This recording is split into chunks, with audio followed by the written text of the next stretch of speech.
Shalom, brothers and sisters. Listen, this message isn't for everyone. This is for those who realize that the day of demarcation is upon us.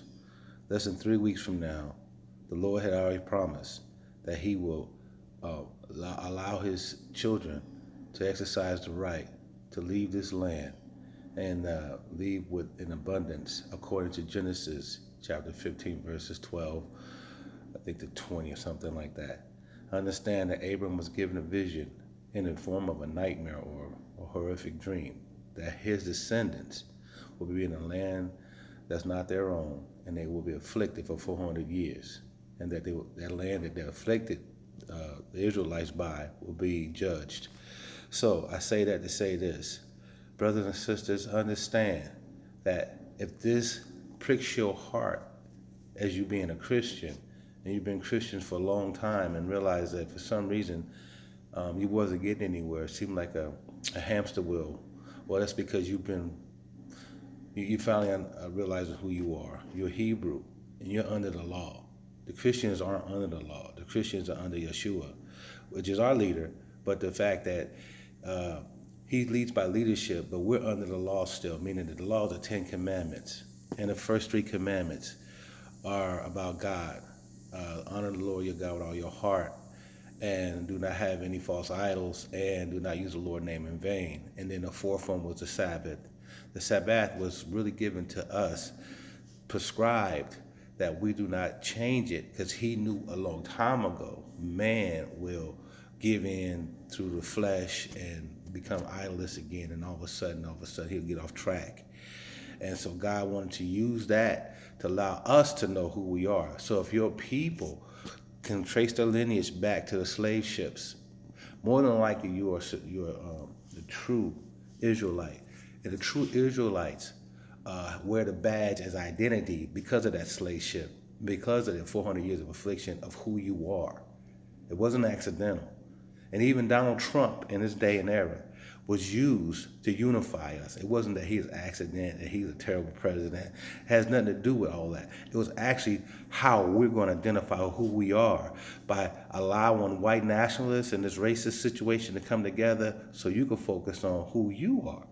Ain't that amazing? It took an act of the Creator to even do that. So right now, brothers and sisters, you got to understand that we are violating the Sabbath. The Sabbath is Friday sunset, the Saturday sunset. And the way we ought to pray is in the form of humility, just like our Muslim brothers. You're supposed to bow down and let God know, I give you full honor over my body, all right? And then you pray also, Lord, allow me to avoid the pitfalls and the people who are coming in my life to cause me to fall. Allow my brain to operate at full capacity to do the will of your beckoning. And that's all there is. Now, if you believe this, you take this, you mess this off to all the brothers and sisters. This isn't for everybody. This is only for those who have an ear. And understand, you realize that there's a reason for circumcision, is to identify who you are and to allow you to realize that God made an edict between Moses, even Abraham, that they may be circumcised, that they can identify who they are. So the blessing was, I promise to bless you if you're my people, and that you got to be my people by honoring the Sabbath, and you got to honor the 10 Commandments. You see, the Christian don't understand this because the Christian still believes that Christ is the new circumcision, so they don't understand. The Christians is the New Testament. We're under the Old Testament. We still are, by our blood lineage. The blood lineage is so important, it had to lead all the way up to Christ himself. So it's running through you. All right? And all the Jews that you know are in Israel are fake. They're not real. They're Slavic, they're Ashkenazi, they're Grecian, they're all kind of Jews, but they're not blood lineage Jews, African Jews. The African Jew is the real Jew. The real Jew ran through Ethiopia, ran through Somalia, ran through Sudan, and even to Nigeria, and Ghana and all the other places. Those were all the real Jews went to. If you trace your blood lineage, and let me get it correct, there are some white people some black people who pose as white people. They have that blood running through them too. The blood, we talk about the blood of the lamb and all the other stuff. The blood is important. If you have an inch of that blood in you, you are a Hebrew. And you're supposed to hold up the edict. It says in the Bible that you are the light of the world, the salt of the earth. That means that you will stand out. And look at all the track runners and the singers and all the other stuff. Those are evidence of who you are. All right. So I'm not saying that God didn't love everybody. God gave everybody a chance to become Jew, and He gave a chance for a Christian to become Jew through Christ. Well, Yeshua. We call him Yeshua. And so that was God's way of saying no man coming to the Father but through the Son, so that everyone could be saved. But we are under the law. If you have the blood lineage of the real Jew, you're under the law, and it never went nowhere. That was the reason why He gave it. And the church wants to give that away as a faith or false doctrine, but it's not real. You are a Jew, you're under the law. Plain and simple. That's the reason why the affliction lasted for 400 years. And the first time it lasted 450 years while we were in Egypt. When we ran up out of Egypt, and God allowed Moses to take us out of Egypt, we were idol worshiping then. And we did it again, and God knew it.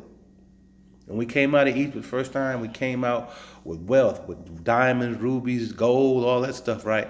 And so God said, okay, you ain't going to learn your lesson because I know you're going to fall back into the trip of idolization. And that's what happened when we get jobs and we work over our Sabbath day and we give into not worshiping.